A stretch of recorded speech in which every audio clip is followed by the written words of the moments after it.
জুবিনৰ পৰিয়াল অলপ আগতে মোৰ বাসভৱনলৈ আহিছিল।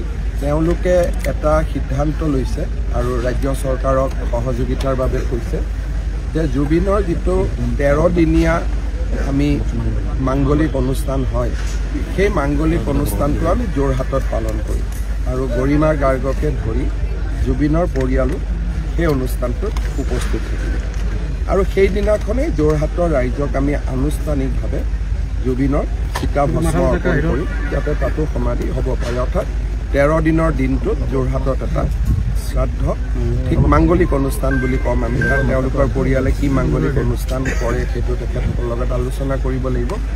কিন্তু 13 দিনৰ দিনা আমি জুবিনৰ চিতাভস্মৰে সৈতে তাতে আমাৰ মাংগলিক অনুষ্ঠান হ'ব আৰু অলপ আগতে গৰিমাই মোক কৈছে যে গৰিমা নিজেও থাকিব, পৰিয়ালৰ আন সদস্যসকলো